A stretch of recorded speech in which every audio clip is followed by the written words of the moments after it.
All right, guys. Hey, welcome. This is another edition of Football and Fridays. I'm Ace. That's Jaden. That's Tyler. Guys, this is the week of this is November 22nd, and we've got incredible news. Incredible news starting right off the bat. We're going to talk about the Tottenham situation with Jose Mourinho. And then we've got lots of other stuff to talk about too, but we're going to start right there because that's the hot news of the day. Guys, what'd you think? This is big news. Not a lot of us saw it coming. Did anybody see it coming? So we want to talk about that, and also why did Tottenham make the move? Why did they do that? What kind of impact do you guys think this is going to have on the Premier League? So what do you think? Were you guys surprised that this came down? I was definitely surprised. I did not expect it to happen.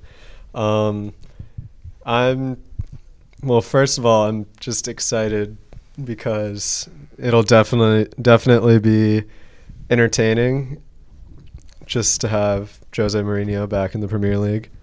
But as far as if it's a good signing, I think we'll have to wait to see because his last spell at Man United was iffy. Like they were pretty good towards the beginning, but obviously he kind of fell out with the club.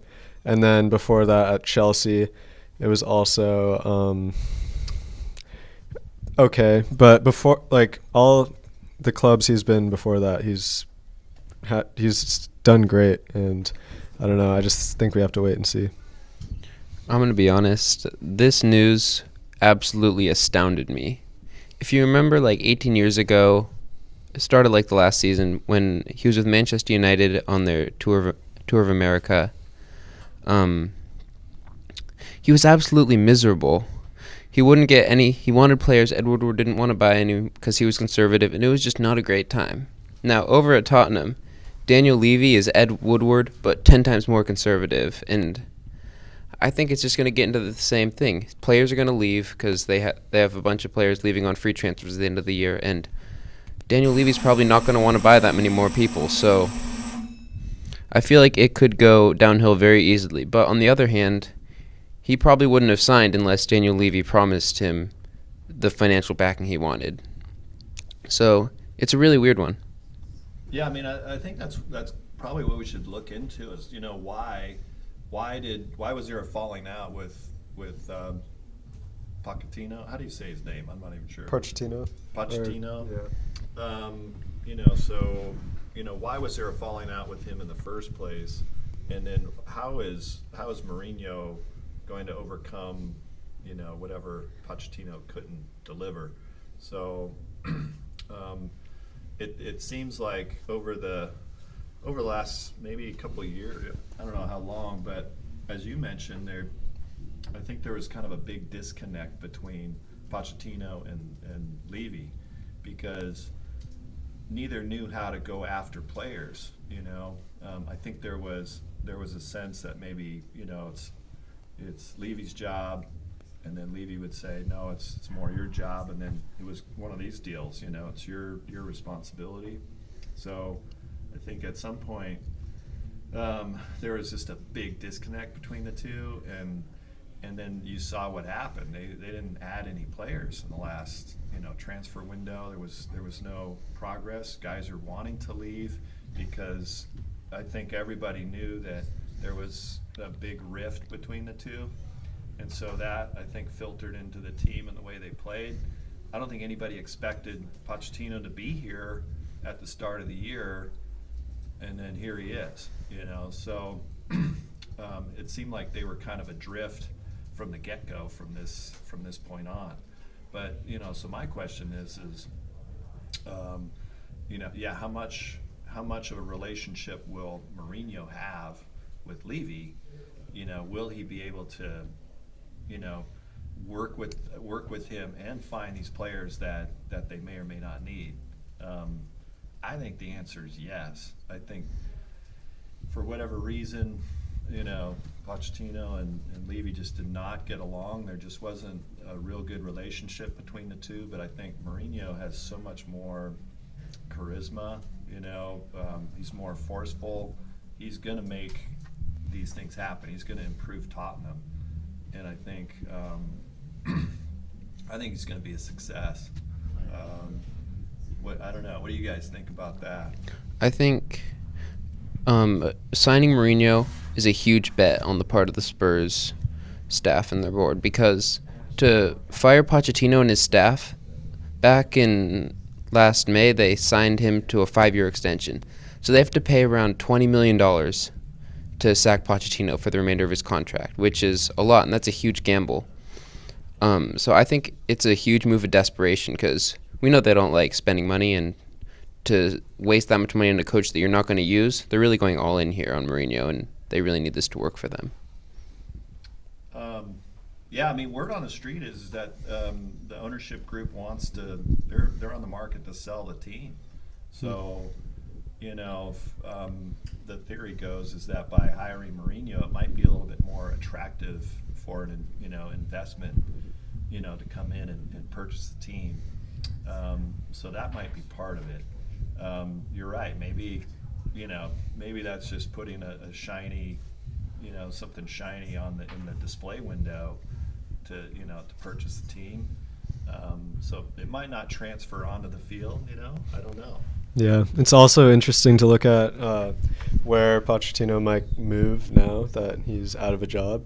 I think, I don't know, probably the best choice if we're looking at like right now, maybe Bayern Munich. I know they've been struggling a little bit in the Bundesliga, but obviously again this year they beat Tottenham, like what was it, 7-2, 7-1? 7-2. 7-2, yeah. And I could also, I don't know, I could see maybe Barcelona. I know Valverde, I don't know, a lot of the fans are kind of like, they've been sort of Valverde out, and some of the players too.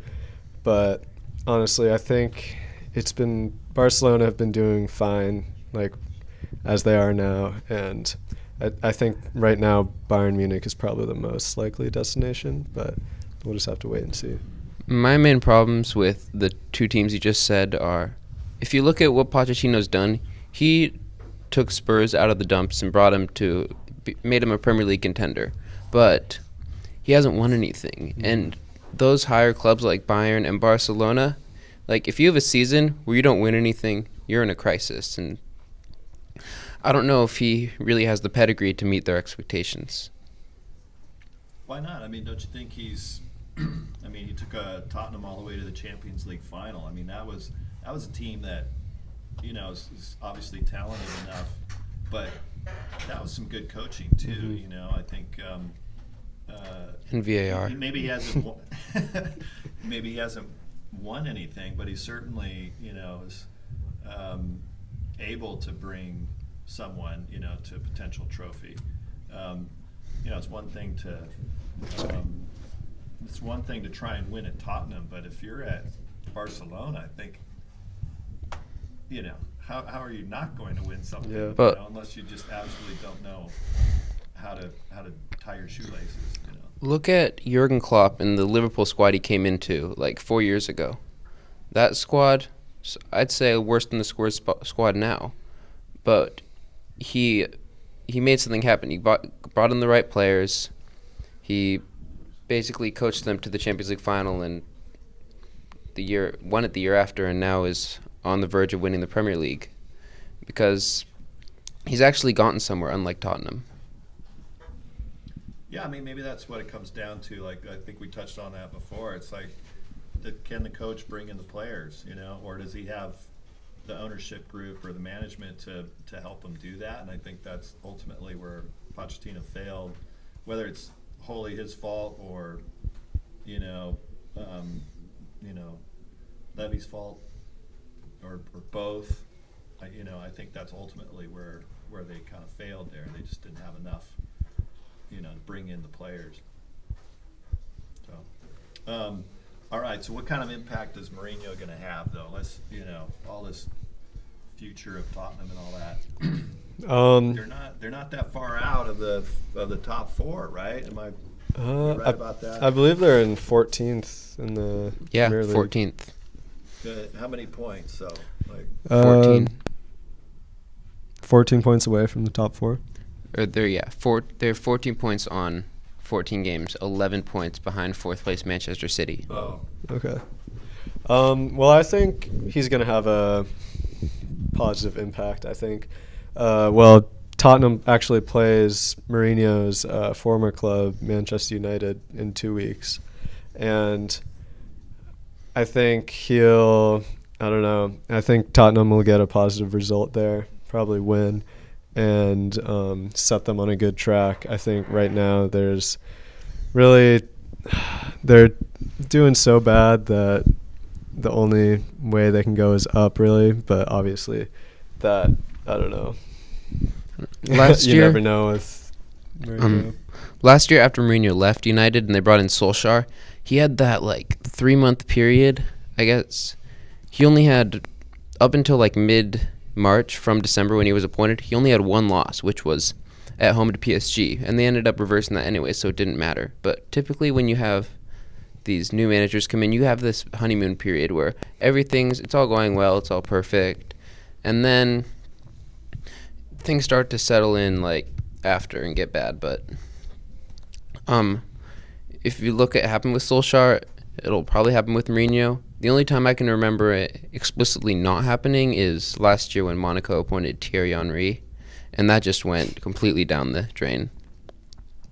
But typically, especially mid-season, you see teams win their first few games once they sign a new manager. All right. Where do you think let's make a prediction. Where do you think they end up at the end of the year? I think I don't think it's, now that I think about it a little bit, I don't think they're gonna, there's not gonna be some miraculous change and they're gonna come in and be even top 8. I think they're gonna be maybe finish around 9 or 10, and there's gonna be a little bit of improvement, but now that I think about it, I don't think they're gonna all of a sudden become this great team that's gonna challenge everybody. Yeah, I don't think they'll make top 6 either, but I think they'll sort of end up around maybe 7 or 8. I do think that they will finish. I think they'll finish 6th because if you look at the table, they're 14 points, or they're on 14 points, but 5th place Sheffield United is on 17 points. So they're one result away from being right back up there in the mix. And the top 4 are really separating themselves from the rest, but if you look from 5 down, it's really anyone's game. And these big teams like Manchester United, Arsenal, Tottenham, while they haven't had the best starts, sooner or later, the gulf in talent that they have over the other teams, it's going to start to show, and they're going to win games. And I think those 3 teams are going to end up rounding out the top 7. Wolves in there too, make it the top 8. But okay. Well, that was some big news, for the Friday in Football show. We got, stay tuned for what happens next with the Jose Mourinho extravaganza. So, hey, we're going to move on. Euro qualifying was happening this last weekend. It's so exciting to think that we're going to have this great tournament this summer. It's going to be awesome. And a lot of people, these teams book their ticket now. Let's just do a quick rundown, maybe of some of the top teams that are playing really well to teams that we're interested in seeing that made the tournament that maybe we didn't think would. What are some of the big takeaways from this last weekend? Well, in Group A, Kosovo gave the Czech Republic a run for their money, almost qualifying. They ended up falling short, but they did make the playoffs, which are going to be in March. So that'd be interesting to see a smaller nation like that make it to the Euros. It's one of the smallest nations, I guess. And then Ronaldo in Group B scored 4 goals in 2 games to bring his team to the next summer's tournament. Wasn't fully fit, and that's why he'd been getting subbed off at Juventus, and said that after the second game, after Portugal's qualification, said he was just taking one from the team and playing through it because of the importance of the tournament to Portugal, which makes a lot of sense. Did you see anything, Tyler? Anything sticking out? Qualifiers?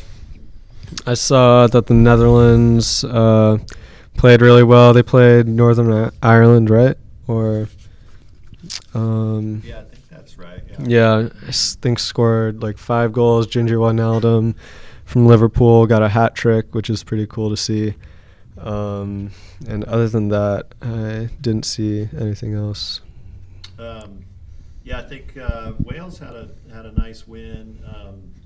Actually, I think they had to come from behind. They were, was it Hungary? Yeah. Yeah, Hungary. They were at their.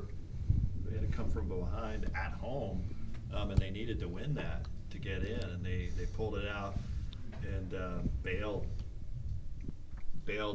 played nice, but it was Aaron Ramsey, I think, that really stood out for the Wales side. Yeah, I actually saw at the end of the Wales game, all the Welsh players huddled around and held up this banner that said Wales, golf, Real Madrid in that order. And sort of saying how unhappy Bale is at Real Madrid, and they were all cheering, and Bale was kind of there with them also, like smiling and cheering. So we'll see how that goes with Zinedine Zidane at Real Madrid, if he'll get pushed even more down on the bench. And I don't know, it's not looking good for Bale at Real Madrid. I'm going to make a really, really bold prediction. It'll probably not happen, but I'm never going to live it down if it does. In January, Bale to Spurs. Ooh. Mourinho's first signing. Yeah, welcome home. Yeah. Yeah. Return. They say you can never return home, but that could happen. Mm-hmm. I would love that, actually, if that happened. It's almost like free to Bale. Yeah, it'd be fun to see him back in the Premier League. Yeah. Okay, that's Euro. That's Euro news. Let's talk a little bit about the U.S. In the last edition of Friday in Football, which last week we talked about the U.S. Really needing to do something. It was almost framed in a negative way. If they don't win, then Berhalter is on the hot seat. Well, they did what they should do. Like, we should never kind of think of the team in a negative way in that when they're playing Canada, but we did. They did win convincingly against Canada. Also, they played pretty well against Cuba. But did we learn anything? Is there what did we learn about this game? These two matches that the team played without Christian Pulisic. Did we learn anything? Obviously 2 good results, but against 2 teams that we should be beating every single time. So I don't think there's too much to take away from it, except that for now it looks like Greg Berhalter is safe in his position, but that's still sort of shaky in my opinion. With some, I don't know, if we have a few more games that are against more superior opponents, then I think, I don't know, he could be on the hot seat. You can only beat what's in front of you. And if you play Canada and Cuba, all you can do is beat Canada and Cuba. That being said, when you play this inferior opposition, you have to be able to beat them 100% of the time. And they only won 75% of their Nations League games, which is, I think, that loss to Canada still sticks out far more than their wins. Also, their away victory to Cuba, it was their first competitive away victory since, I believe, September of 2016 in the first round of World Cup qualifying over the St. Vincent and the Grenadines. So, in away matches, we've been absolutely awful. Like, back in the Hex to qualify in 2018, we lost, or didn't lose, but we didn't get a single win from the 5 away matches. And then, again, we lost to Canada. and it would just have to be better than that. Yeah, absolutely. I think, if there's a bright spot, it's nice to see Jordan Morris just continue on. Like, he's just scoring all the time. Like, the guy just produces, and that's what good players do. Like, regardless of the opponent, he just looks great, and I'm really glad to see that. I always like to see some development. I'm not sure how to really judge some of the other players, but did you guys see any other bright spots from players? It was nice to see Josh Sargent get a brace in the Cuba game.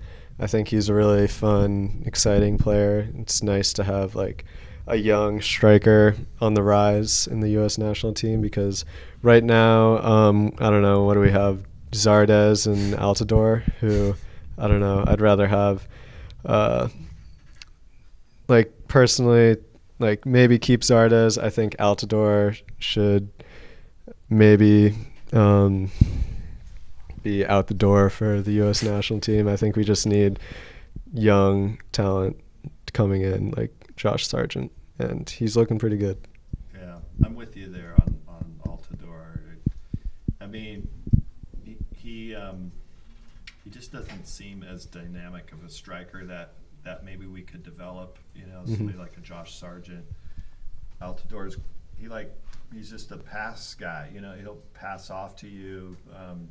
That's not a striker. I'm sorry, man. You need to create your shot. He does that sometimes, but it seems like against really good teams, he's more of a kind of a facilitator guy, and we don't need that. We need a striker. It's really interesting listening to what you're saying about Altidore this week versus last week after he scored against Seattle in the MLS Cup. You're saying it might be a bit better game if Altidore was in there the whole time, and totally singing his praises, and it's a completely different case now. I'd just like to point that out. All I'm saying is that he's their number one striker on Toronto, okay? I think we've got other folks who could do a better job than Altidore. I don't know who the second string striker is for Toronto. They didn't even play him. They put Pozuelo in as the number 10. So, but he works in Toronto's system because he's kind of a facilitator anyway. Mm-hmm. All right. Okay, so that's U.S. Moving on, let's talk about Timbers. Let's talk about the Thorns. It's the off season. We're starting to get some news out. Finally, we haven't had a chance to really see some press releases, and now it's coming out. First, let's talk about the Timbers, and then we'll talk about the Thorns. Maybe we'll talk about the Sounders. I don't know if they're probably just waking up after their party. So Timbers, I guess the big news is there's talks that Valeri is close to signing a deal. What the terms are of that, nobody knows. So that'll be real interesting because, of course, the point of contention is is Valeri going to be offered the DP slot? How many years? We don't know any of that. All we know is we used to think he might be wanting to go somewhere else, but sounds like he'll be coming back to Portland. We just don't know what the terms are. What do you think about that, Tyler? Do you like the sound of this potential new deal? Yeah, I think the Timbers should just sign Valeri, just give him whatever he wants. He's a important piece in our system, even if he is getting older and producing less. I think it's also just about the symbolism that he brings. Like, he's just such a big part of this club that I think you just give the fans what they want, give Valeri what he wants, and it'll be a good situation. And then we also saw Zarek Valentin get traded to, I think, Nashville, and then they instantly traded him to Houston in exchange for a goalkeeper. I don't know who but it's pretty sad to see Zarek Valentin go. He was, in my opinion, he should have been our starting like right back or left back. He can play either really well for the entire season. I think it should have been Moriera and Valentin. And yeah, he's just a great player all around defensively. He can attack, but I think his best qualities are in defense, and it's just sad to see him go. Yeah, I agree. I used to, honestly, a couple of years ago, I used to bag on him pretty bad. And then, but when you play, and he played a lot last year, not this most recent season, but the year before that, he was playing a ton. And, you play, you get better. You get into the flow. And he did great. He did great. Knock on him is that he's not as offensive as, as maybe you would like. But I think, I don't know whether he was coached that way or, that's just his natural tendencies. We would all want a, Andy Robertson or a, Trent Alexander, right or left back, and can't always get that. So I think he just kind of fit because he was an expensive roster piece. He was a guy who could play back up to either side, so certainly valuable. But it was a numbers game. You look at who might they have not left unprotected, and some of the names that were coming up were like Julio Cascante, maybe, why didn't he get left unprotected and Zarek didn't? Or who else? I think that was one of the names I think that kind of came up. But I think what happened is they're obviously they think they can afford to let him go, because I have to think they would think that somebody might pick him up, like there's a good chance, and that tells me that they've got people in the wings that are just like him in some way, and that that could be Marco Farfan, it could be some new signing. I think they're going to sign some other guy from Croatia, I think. I want to say Ireland. Yeah. I think we also just signed a center back from Croatia. Oh yeah, right. Pretty sure. Yeah, that's a good. I think that's nice to see. I was looking up what his story is. He plays for the first division team in Croatia, and he's been loaned out to other clubs, so he's got experience. And I think remains to be seen how good he is, but I think his pedigree is going to be pretty good. I mean, like Armenteros came from a second-tier Italian league team, and he did pretty darn good when he was here. So, if he doesn't totally work out, I think he's definitely going to be a good depth piece. But so far so good. We're still waiting though. We're waiting for some big signings. We don't know. We still have a DP slot anyway to fill because of Fernandez leaving, and I think we probably need a 10 or a winger. But so far the news is starting to come in a little bit. So, and I think it's been mostly positive. Thorns, what's the news on the Thorns? Any news there? I don't know about any signings. Here I can. But I know. I think maybe there was like 5 or 6 players that went down to the Australian League over the off season to sort of just keep playing and I guess stay in shape, and also just I don't know, they're because since the Australian League is during our off season, they can I guess go and play for another team, which is interesting and I guess good because they get to get touches in and stay in shape for NWSL. A few years ago, Clint Dempsey did that. After he got sold to Seattle, he went on a loan back to Fulham for January and February.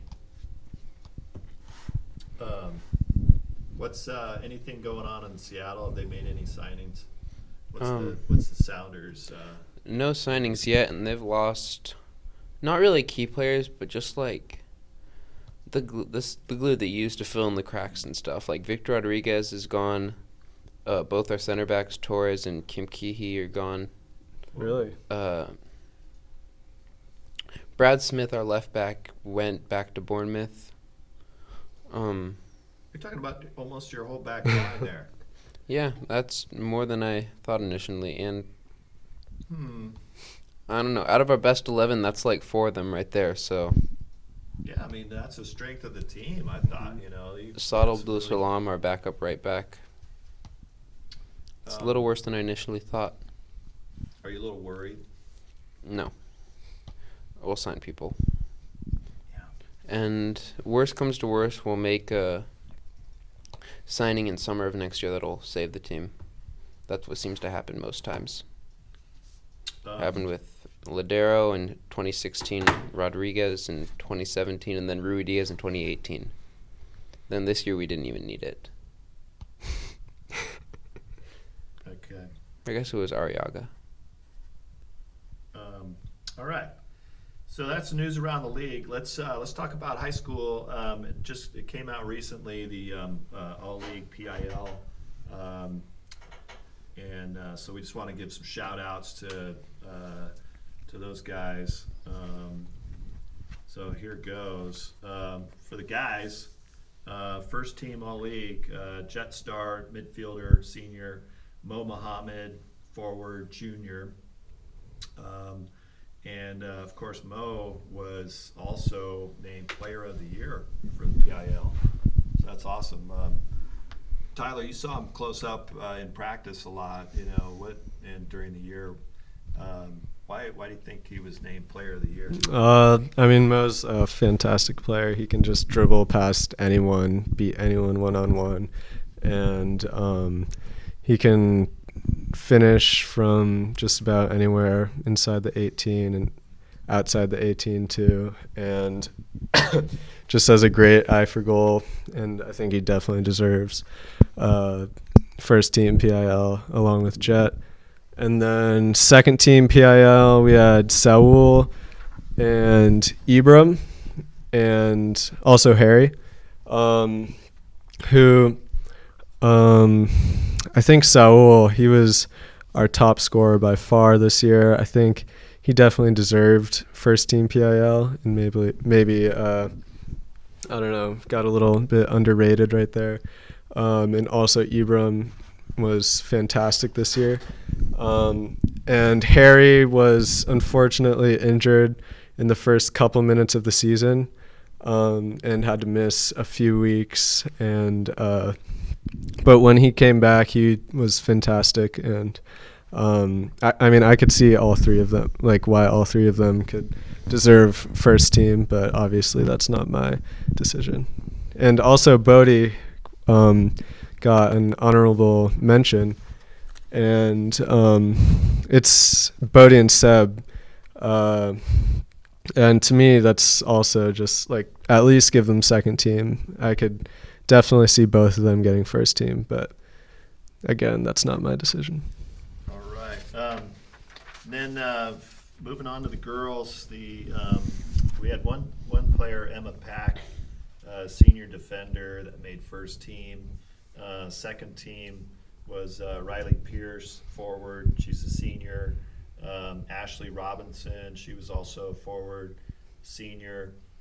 Avery Kyle was a midfielder, junior. Devin Burke, defender, junior. Those were your second team. And then honorable mention was Ellie Ruoff, junior forward. So congratulations to all those players there. All right. So let's see. Moving on. Grab bag. We're looking at what's up for this weekend? What are we looking forward to this weekend? Now we get back into league play. I think the big game in England that I'm looking forward to the most is Chelsea versus Man City, top 4 clash. If Chelsea find a way to win this one, they'd go 4 clear of Manchester City, which would be crazy. Yeah, I'm really excited for that one too. And also Tottenham versus Manchester United. I don't think it's this week, but I'm pretty sure the following week.